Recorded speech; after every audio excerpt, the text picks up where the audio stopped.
സ്ഥിരമായിട്ട് patients O പിയിൽ വന്ന് ചോദിക്കുന്നതാണ്, എന്തുകൊണ്ടാണ് ഡോക്ടറെ മൂത്രത്തിൽ പത കാണുന്നത്? ഇത് സ്ഥിരമായിട്ട് കാണുന്നുണ്ട്, ചിലർക്ക് ചില സമയങ്ങളിൽ മാത്രമേ കാണുന്നുള്ളൂ. ഇനി വൃക്കയ്ക്ക് എന്തെങ്കിലും പറ്റിയത് കൊണ്ടാണോ ഈ മൂത്രത്തിൽ പത കാണുന്നതെന്ന്. അപ്പോൾ ഇന്ന് ഇതിനുള്ളൊരു പരിഹാരമായിട്ടാണ് വരുന്നത്. എന്തുകൊണ്ടാണ് മൂത്രത്തിൽ പത കാണുന്നത്? വൃക്കയുടെ ബുദ്ധിമുട്ട് മാത്രമാണോ ഇതിനൊരു കാരണം, അല്ല വേറെ എന്തെങ്കിലും കാരണങ്ങളുണ്ടോ? ഇതെങ്ങനെ നമുക്ക് പരിഹരിക്കാം? ഞാൻ doctor Gopika, doctor Basil Somaya hospital, Pandikkad, Malappuram ജില്ല. സ്ഥിരമായിട്ട് മൂത്രത്തിൽ പത കാണുന്നുണ്ടെങ്കിൽ അത് എന്തുകൊണ്ടാണ്? ആരെങ്കിലും ചിന്തിച്ചിട്ടുണ്ടോ?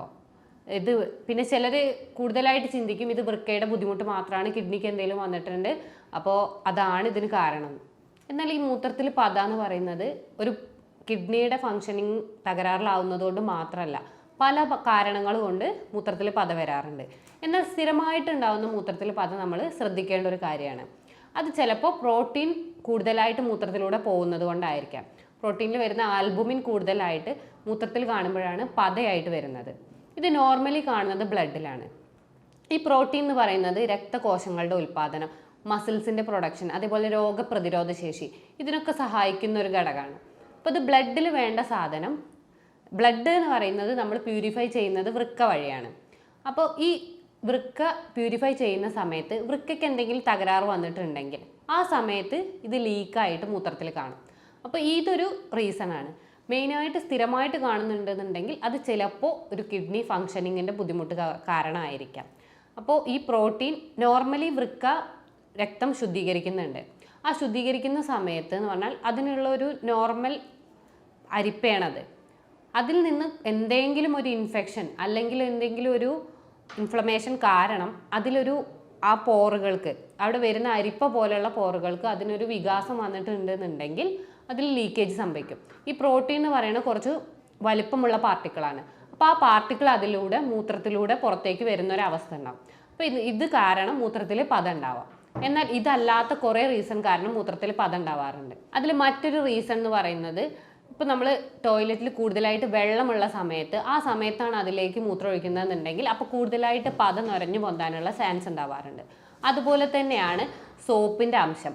ടോയ്ലറ്റിൽ സോപ്പിൻ്റെ അംശം കൂടുതലായിട്ടുണ്ട് എന്നുണ്ടെങ്കിൽ അത് ഓൾറെഡി അവിടെ ഒരു ചെറിയ രീതിയിലുള്ള പത ഉണ്ടാവും. വീണ്ടും അതിലേക്കാണ് മൂത്രം ഒഴിക്കുന്നതെന്നുണ്ടെങ്കിൽ അത് പത വരാനുള്ള ഒരു സാഹചര്യം ഉണ്ടാവും.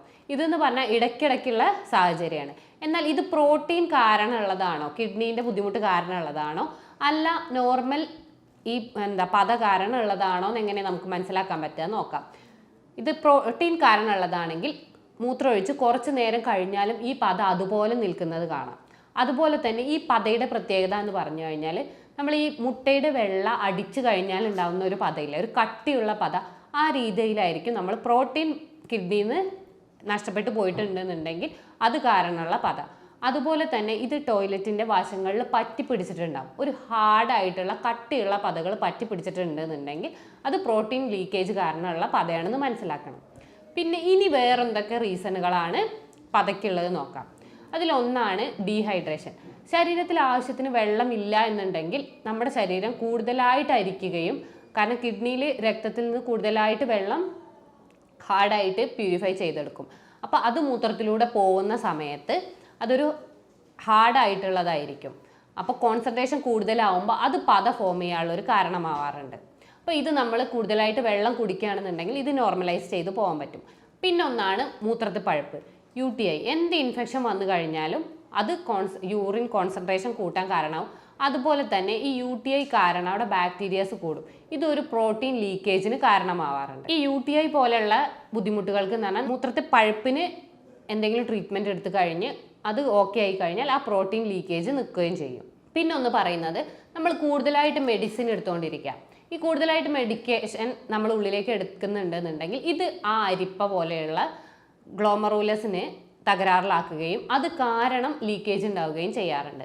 പിന്നെ ഒന്ന് സ്റ്റോണാണ്.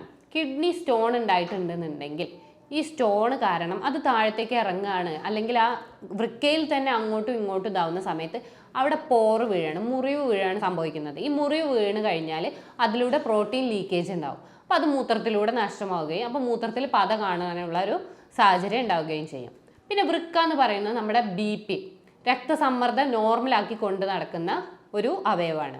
അപ്പോൾ BP ഡൗൺ ആവുന്ന സമയത്തും ഈ പ്രോട്ടീൻ ലീക്കേജിന് കാരണമാവാറുണ്ട്. പിന്നെ ഒന്നാണ് ക്ലൈമറ്റ് ചേഞ്ച്. ക്ലൈമറ്റ് ചേഞ്ച് ഉണ്ടാകുന്ന സമയത്ത് മൊത്തം കോശങ്ങൾക്കൊക്കെ സങ്കോച വികാസങ്ങൾ സംഭവിക്കും. അപ്പോൾ നമ്മൾ കൂടുതൽ തണുപ്പുള്ളത് അല്ലെങ്കിൽ കൂടുതൽ ചൂടുള്ള ഇത് രണ്ടും മാറി മാറി അപ്പം നമ്മൾ ഉയരങ്ങളിലേക്ക് പോവുകയാണ്. ആ സമയത്തൊക്കെ വൃക്കയിലും ഇതിനൊക്കെ അനുസരിച്ച് മാറ്റങ്ങൾ സംഭവിക്കുന്നുണ്ട്. അപ്പോൾ ഈ സങ്കോച വികാസങ്ങൾക്ക് സംഭവിക്കുമ്പോൾ ഈ വികസിക്കുന്ന സമയത്ത് അതിലൂടെ ആ ഒരു സമയത്ത് പ്രോട്ടീൻ ലീക്കേജ് ഉണ്ടാവും. ഇതൊന്നും സ്ഥിരമായിട്ട് സംഭവിക്കുന്നതല്ല.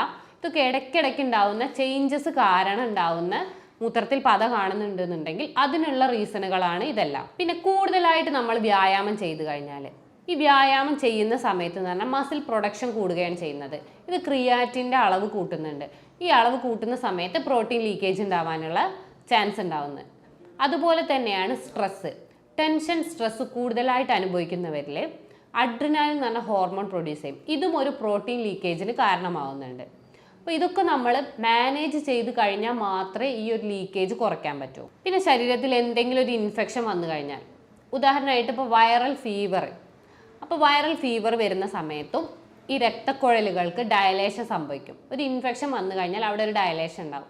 ആ ഒരു സംഭവം വൃക്കയിലും നടന്നു കഴിഞ്ഞാൽ അവിടെ ഒരു ഡയലേഷൻ സംഭവിക്കുകയും അതുവഴി പ്രോട്ടീൻ ലീക്കേജ് ഉണ്ടാവുകയും ചെയ്യും. പിന്നെ കുട്ടികളിൽ മെയിനായിട്ട് പറയൽ ഗ്ലോമറുലർ നെഫ്രൈറ്റിസ് കാരണം. ഗ്ലോമറുലർ നെഫ്രൈറ്റിസ് വരുന്ന സമയത്ത് അവിടെ ഇൻഫെക്ഷൻ വരികയും ആ ഗ്ലോമറുലസിനെ, ഈ കിഡ്നിയിലെ അരിപ്പേനെയാണ് നമ്മൾ ഗ്ലോമറുലസ് എന്ന് പറയാം. അപ്പോൾ അതിന് തകരാറുകൾ സംഭവിക്കുമ്പോൾ അവിടെ പ്രോട്ടീൻ ലീക്കേജ് ഉണ്ടാവും. അത് ചിലർക്ക് ജനറ്റിക്കലി ജന്മനാ ഉണ്ടാവുന്നതാണ്. അപ്പോൾ അതിനനുസരിച്ച് നമ്മൾ ചിലപ്പോൾ ഒന്ന് കണ്ടിന്യൂസ് ആയിട്ട് ട്രീറ്റ്മെൻറ്റ് എടുക്കേണ്ടി വരും. ചിലപ്പോൾ അതിൻ്റെ ഒരു സ്കോപ്പ് ലിമിറ്റഡ് ആയിരിക്കും. കാരണം എന്താ വെച്ചാൽ അത് എത്രത്തോളം ഉണ്ട് എന്താണെന്ന് അറിഞ്ഞാൽ നമുക്ക് കറക്റ്റായിട്ട് അതിനെക്കുറിച്ച് പറയാൻ പറ്റും. പിന്നെ കാണുന്നത് ഷുഗർ കൂടിയവർ. ഇപ്പോൾ ഞാൻ BP-ൻ്റെ പറഞ്ഞു, ഷുഗർ കൂടിക്കഴിഞ്ഞാലും ഈ മൂത്രത്തിൽ പത കാണാറുണ്ട്. അപ്പോൾ പ്രോട്ടീൻ ലീക്കേജ് ഉണ്ടാവാറുണ്ട്. അത് നോർമലി എല്ലാവർക്കും അറിയുന്ന ഒരു റീസണാണ്. പക്ഷേ സാധാരണയായിട്ട് അറിയാത്ത റീസണുകളാണ് ഞാൻ ഇപ്പോൾ ഇത്രയും ഒരു 10 റീസണായിട്ട് പറഞ്ഞിട്ടുള്ളത്. അപ്പോൾ ഇത് കറക്റ്റായിട്ട് ശ്രദ്ധിക്കുകയാണെന്നുണ്ടെങ്കിൽ നിങ്ങൾക്ക് തന്നെ വീട്ടിൽ നിന്ന് ഇത് നിയന്ത്രിക്കാവുന്നതാണ്. ഇപ്പോൾ ഡീഹൈഡ്രേഷൻ ഉള്ള സമയത്ത് ധാരാളമായിട്ട് വെള്ളം കുടിക്കുക. അതുപോലെ തന്നെ മൂത്രത്തിൽ പഴുപ്പുള്ള സമയത്തും വെള്ളം കുടിക്കുക. ഈ വൈറൽ ഫീവറൊക്കെ ഉണ്ടാകുന്ന സമയത്ത് അതിനനുസരിച്ച് മെഡിക്കേഷൻ നിങ്ങൾ അപ്പം എടുത്തു കഴിഞ്ഞു കഴിഞ്ഞാൽ നിങ്ങൾക്ക് പിന്നീട് ഈ പ്രോട്ടീൻ യൂറിയ ബുദ്ധിമുട്ടുകളൊന്നും ഉണ്ടാവില്ല. പിന്നെ മെയിനായിട്ട് ഇത് കണ്ടിന്യൂസ് ആയിട്ട് ലൈഫ് ലോങ് ഉണ്ടാവുക എന്നൊക്കെ പറയുന്നത് അവിടുത്തെ സെല്ലുകൾക്ക് ഡാമേജ് വരിക, ഈ അരിപ്പ എന്ന് പറയുന്നതിന് എന്തെങ്കിലും പോസിന് എന്തെങ്കിലും ഡാമേജ് വരിക, അല്ലെങ്കിൽ സ്റ്റോൺ ഉണ്ടാകുമ്പോൾ ആ ഒരു ഡാമേജ്, അതുപോലെ തന്നെ ഷുഗർ കൺട്രോൾ ചെയ്യാൻ പറ്റാത്തൊരവസ്ഥ. ഈ ഒരു രീതിയിലൊക്കെ അത് തുടർച്ചയായിട്ട് പോവുകയാണെങ്കിൽ മാത്രമാണ് ഈ പ്രോട്ടീൻ യൂറിയ നിങ്ങൾക്ക് സ്ഥിരമായിട്ട് കാണാൻ കഴിയുന്നത്. അതും ആ കട്ടിയുള്ള പത നിങ്ങളുടെ ടോയ്ലറ്റിൽ ഒട്ടിപ്പിടിക്കുന്ന രീതിയിൽ ഉണ്ടെന്നുണ്ടെങ്കിൽ മാത്രമാണ് അതൊരു സീരിയസ് കണ്ടീഷനായിട്ട് ടെൻഷൻ അടിക്കേണ്ട ഒരു അവസ്ഥയിലേക്ക് വരേണ്ട ആവശ്യമുള്ളൂ. അതും നമുക്ക് മാനേജ് ചെയ്യാവുന്നതേ ഉള്ളൂ. പിന്നെ ഇതിനായിട്ട് നമുക്ക് എന്തൊക്കെ ചെയ്യാൻ പറ്റുമെന്ന് നോക്കാം. വീട്ടിൽ ചെയ്യാവുന്നതാണ്. സ്ഥിരമായിട്ട് നല്ല രീതിയിൽ വെള്ളം കുടിക്കാൻ ശ്രദ്ധിക്കാം.